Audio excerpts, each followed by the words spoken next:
Hello, YouTube. I've had many requests on DeviantArt, lots of questions about drug use in general. I just want to share my history and offer guidance and support.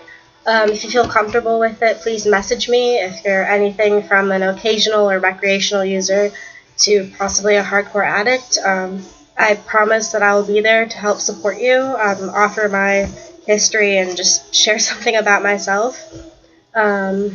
It all started when I was 16. I really got into pills, Vyvanse or Vivance or whatever you call it, Oxy, anxiety meds like Celexa and Zoloft. The latter I was actually prescribed for, so it wasn't too bad. Seizure meds like phenobarbital, muscle relaxants like methocarbamol. I was then prescribed many different medications. I've had mental illnesses since I was 12. I'm 18 now. When I was 16, I tried LSD 3 times. It was interesting to say the least. A bit more than I expected, especially when I took a full blotter. I was outside, I was by a lake. It wasn't the best experience. It looked really cool, like the trees, the lines, or everything running together. The sky was absolutely amazing, especially because I was there around dawn. But I thought I could breathe underwater at one point. So I stuck my head in the lake, and the only reason I realized that is because when I was coming down, I was completely soaked. So if you're going to, I'd recommend having somebody else with you, somebody who's actually been through it and could talk you through it. See, what else? There's smoking crack. It's an interesting experience, but when you smoke too much too fast, your heart gets really heavy, starts beating extremely fast, and you can't really think that clearly. So I recommend having Oxy and Xanax to help calm yourself down. That's what I usually have to do. Shooting cocaine. Don't eat or drink for at least 8 hours before you do. If you're not used to it and you try to inject a full U100 syringe, you're going to throw up. The rush hits you at about 8 seconds after you inject, so it's quite a quick change. I do really enjoy it, but I've gotten away from everything, so I'm not a user anymore at all. It's really a bad place to be in mentally and physically. There's also Molly, which is not. It's fun at first, but after a while, it kicks in after about 20-25 minutes.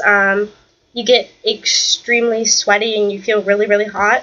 So the best thing to do is to jump in a cold pool, take a shower, be somewhere inside in the AC, and drink a lot, because people, when they Molly overdose, they get dry throat, they can pass out from dehydration. So just be careful if you're eating more than about $40 or $45 worth of Molly. Withdrawal. I've been through withdrawal probably about a dozen times, whether it's from my own medications or from illegal substances. It puts you in a very bad place mentally and physically. I think the mental addiction is harder to overcome than the physical addiction. The worst withdrawal I've had was pretty recent. It lasted 3 days. Mostly it's flu-like symptoms with nausea, vomiting, sweating, shaking, fevers. It's not very exciting. So again, the best thing to do is have possibly Xanax with you just to help continue medicating yourself. I understand that Xanax is still illegal to be taking, but at least it's a prescribed medication and it's been tested in many different psychiatric evaluations. The mental addiction is much, much worse. You'll feel that you really want something, you'll really crave it, you'll really need it, especially to continue that high, to continue feeling better. A lot of people fear withdrawal, but if you get over the mental addiction, you'll feel much, much better. It usually lasts about 1 week of major cravings, depending on how much you're using, but it really takes almost 2 months to get past wanting the feeling. If you put yourself in a different place, if you're away from other users, it'll be much easier. That's what I've done. I'm at school now, and the main thing on campus is marijuana. I'm not a fan of marijuana at all because I don't eat much, and it really messes up my stomach. I just don't enjoy it. It's very expensive, as far as $20 for a couple bowls versus like $10 to $15 for a cocaine shooting high. It's much more difficult to obtain cocaine than marijuana, but I don't know, like marijuana, I don't think it should be illegal for recreational users because honestly it's safer than smoking cigarettes. I do smoke cigarettes, usually I smoke menthols, so it's more chemicals than tobacco. Both are very addictive.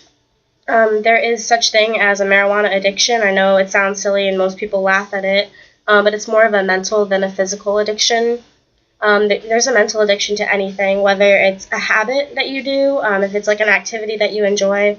There's sexual addictions. I must admit I'm a bit of a nympho.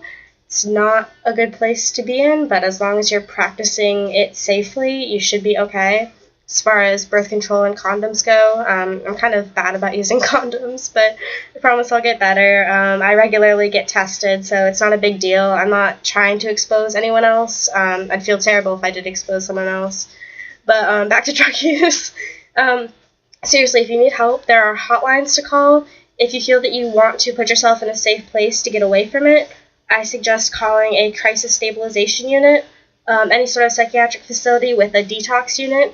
They will not commit you to a long-term rehab residential program.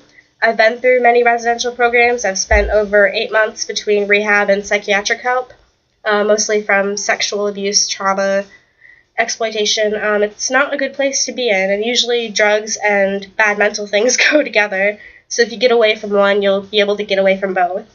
But like I said, just contact me if you're ever feeling bad, if you're thinking about relapsing. Just contact me. I'll give you my phone number if you're in the States, and we can talk. I'll talk you through it, and you can find an alternative activity to entertain your time and make yourself feel better. So, thank you, and goodbye, YouTube.